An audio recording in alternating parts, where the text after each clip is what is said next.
noite e talvez boa madrugada. Eu sou Estela e nós vamos comentar no bloco 4 sobre relações interpessoais. Na relação dos adolescentes, sejam elas de amigos, colegas, funcionários da escola, namorado ou namoradas, que acabam possibilitando o amadurecimento, mas também podem prejudicá-lo. Portanto, muitas perguntas surgiram em relação a esse tema. Por exemplo, a saúde mental pode ser prejudicada por um antigo relacionamento tóxico? Boa tarde, né, a todos e a todos. Relacionado a esse tema, que eu acredito também ser de suma importância, né, a questão das relações interpessoais, isso daí também varia muito de indivíduo para indivíduo, mas é claro que tem uma grande probabilidade, sim, de uma pessoa, de um antigo relacionamento tóxico interferir na saúde mental de outra pessoa, né? Até porque essa pessoa, ela vai começar a impor os seus limites, vai começar a impor as suas chantagens, o seu modo de ser em relação a outra pessoa. Então, por isso que é importante a gente ter sempre a questão do autoconhecimento, né? De saber quem eu sou, para que essas relações não venham a estar nos influenciando. Então, por isso que a questão do autoconhecimento, hoje em dia, ela é uma questão de suma importância. De eu também saber separar o que eu sou e o que o outro é.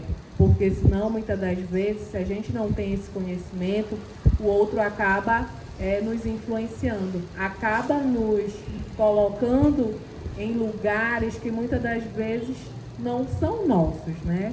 Então é importante que a gente saiba realmente quem a gente é, para que essas relações não venham a estar influenciando no nosso modo de ser, no nosso modo de agir e no nosso modo de pensar. Como posso perdoar as pessoas por erros do passado? Bom, essa questão, ela envolve também uma questão muito subjetiva que varia também de indivíduo para indivíduo. Então, depende muito da situação que ocorreu, né, do fato, e isso também, muitas das vezes, pode ser trabalhado dentro de uma psicoterapia.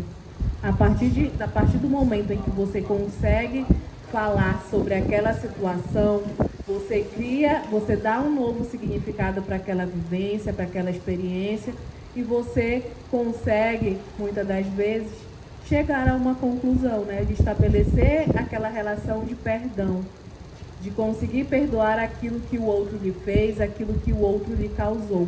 Porque muitas das vezes isso acaba envolvendo questões, talvez alguma ferida narcísica, né? Algo que vai contra os seus princípios, contra os seus valores.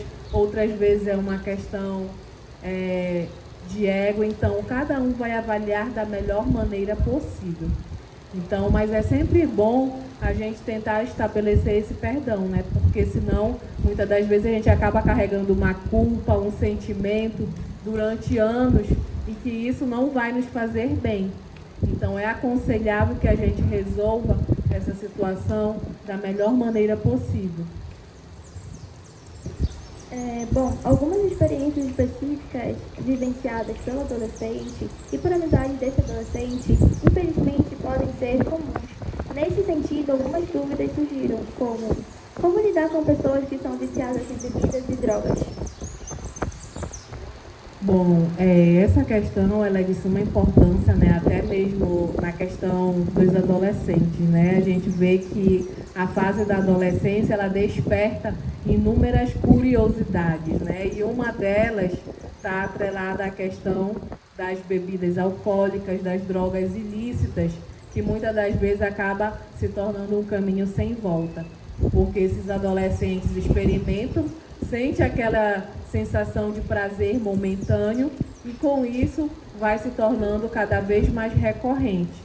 E nessas questões a gente pode tá indicando, né, se a situação for algo mais grave e sempre recorrente, temos na unidade básica de saúde, né, que tem um programa que vem trabalhar a questão do tabagismo, e aí é uma questão já de saúde pública, onde pode estar realizando um acompanhamento medicamentoso e também, dependendo também de cada unidade, de como esse programa ele pode ser realizado, está realizando rodas de conversas, grupos de apoio mútuos, né, para fazer com que esse público ele saia dessa condição.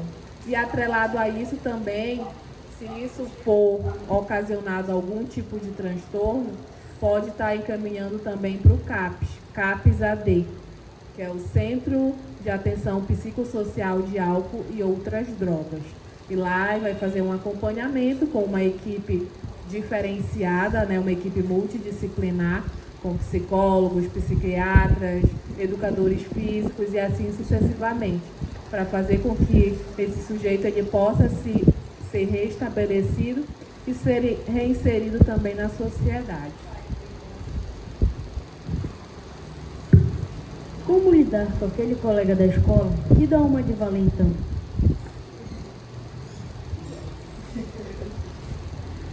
Bom, essa questão, né, eu sempre digo que parte também do princípio da comunicação, né? Se eu tenho um colega que muitas das vezes ele se atribui de uma força, que é sempre aquele valentão, então cabe a mim comunicar isso para os órgãos competentes, que no caso da escola seria a diretoria. Você pode estar levando esse fato à direção e a direção vai estar tomando as devidas providências. Até porque, quem sabe, fazer uma intervenção dentro da turma, né, para tentar sensibilizar o porquê que esse aluno reage dessa forma, reage dessa maneira, porque algo deve ter por trás dessa situação. E aí a gente tenta não só criticar, né, o colega que é taxado como valentão, mas a gente acaba trabalhando com o todo, né? Tanto com o agressor como aquele que é a vítima. Então, sempre através de um diálogo.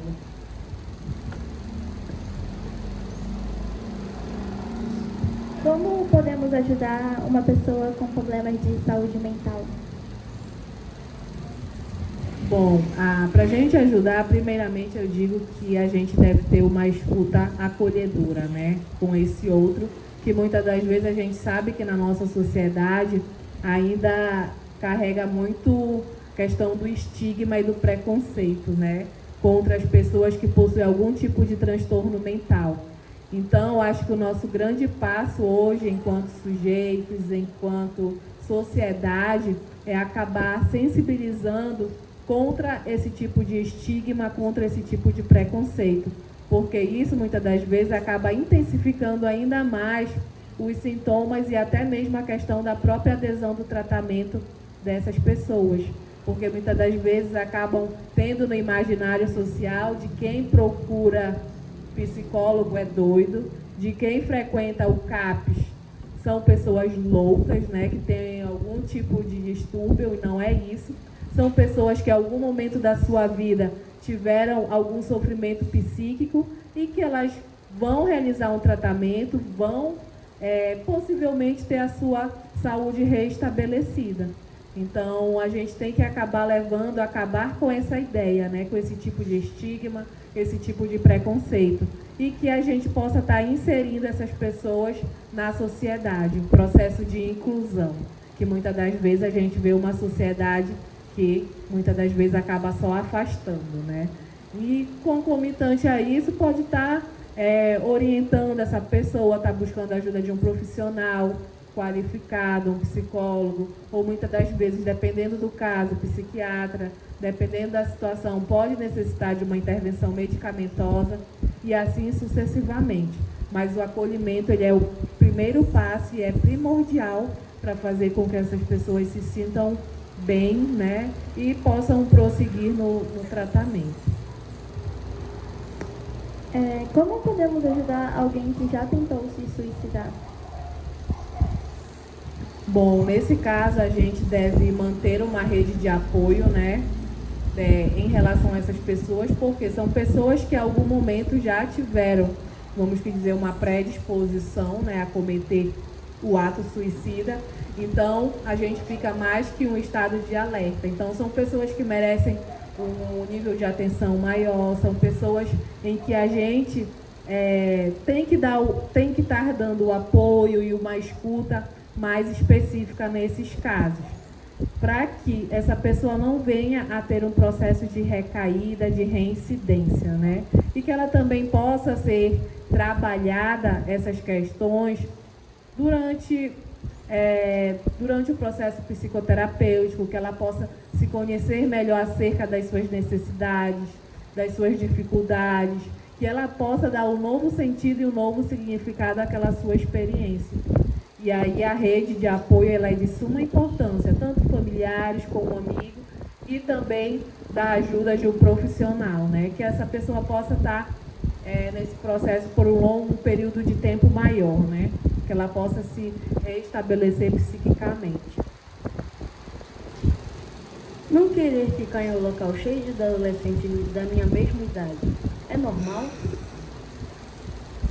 Bom, essa questão eu acredito que depende de cada situação, né? Porque se for um grupo de adolescentes que é da sua mesma faixa etária, mas que esses adolescentes não compartilham dos mesmos valores e talvez das mesmas perspectivas que você, talvez isso daí pode ser algo prejudicial. Por exemplo, se for um grupo de amigos que bebem, que fumam, que tenham outros tipos de comportamento, talvez isso pode acabar influenciando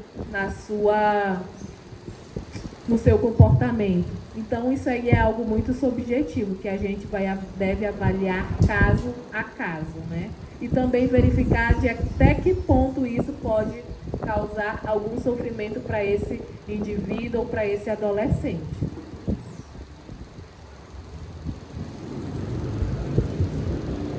Comentando nessa mesma linha sobre estar rodeado de pessoas, é normal se sentir só ou sozinho, mesmo estando rodeado de pessoas?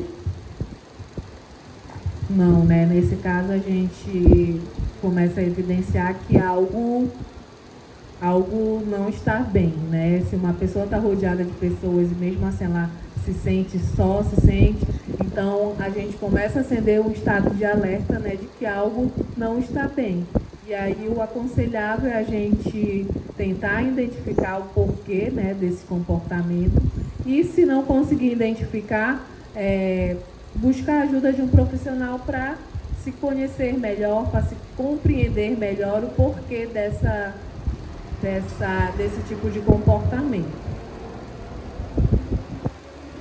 Faz bem ficar guardando os sentimentos apenas para mim e não desabafar com alguém? Bom, gente, essa questão eu digo que talvez seria a principal, né? Quando a gente fala de questões emocionais.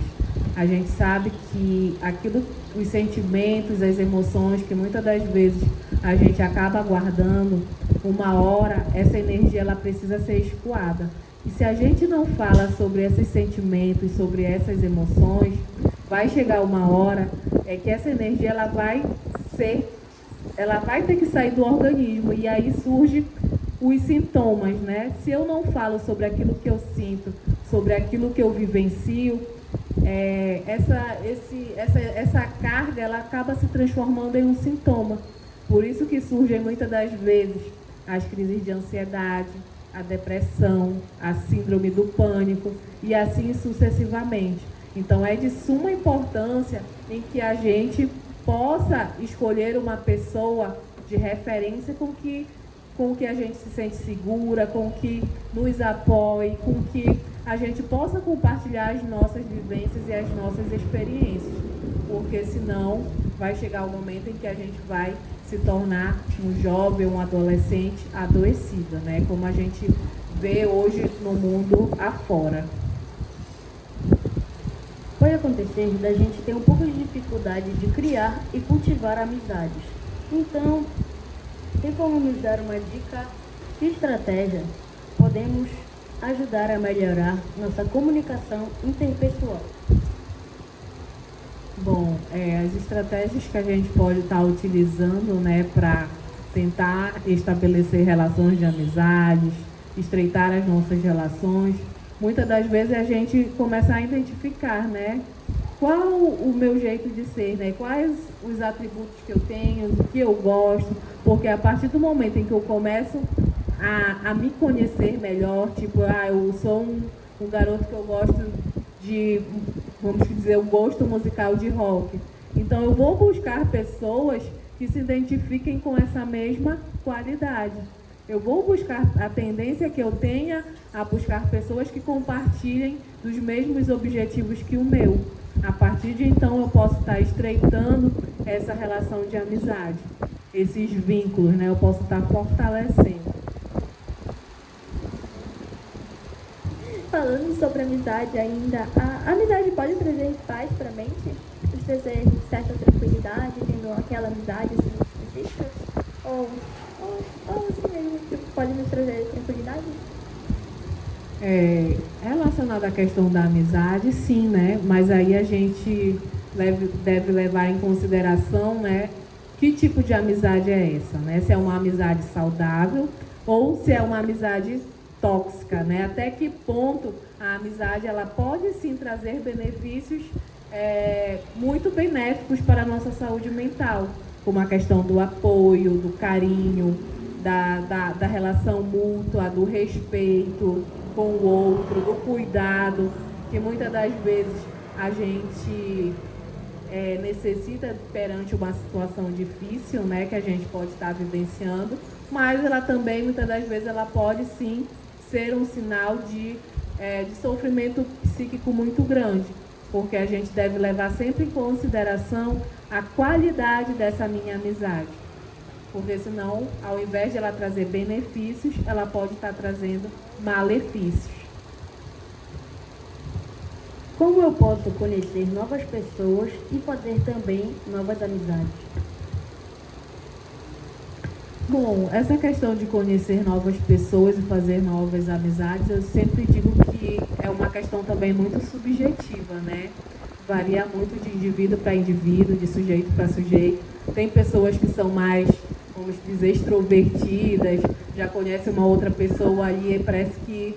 Aí eles até dizem, o nosso santo se bateu, né? E assim sucessivamente. Então, pessoas que são mais introvertidas, que demoram um tempo maior para se abrir, para construir uma relação de afeto, de amizade. Então, eu acredito que o grande passo é a gente se permitir, né? Se permitir conhecer o outro na sua singularidade, no seu modo de ser, no seu modo de agir, no seu modo de pensar. Eu acho que a partir do momento em que a gente se predispõe a conhecer o outro, eu acho que esse processo ele flui naturalmente. Queria agradecer as respostas da nossa psicóloga Ítala. Agradecer a vocês que estão aí. E tenham um bom dia, uma boa tarde, uma boa noite. E nos vemos no próximo vídeo.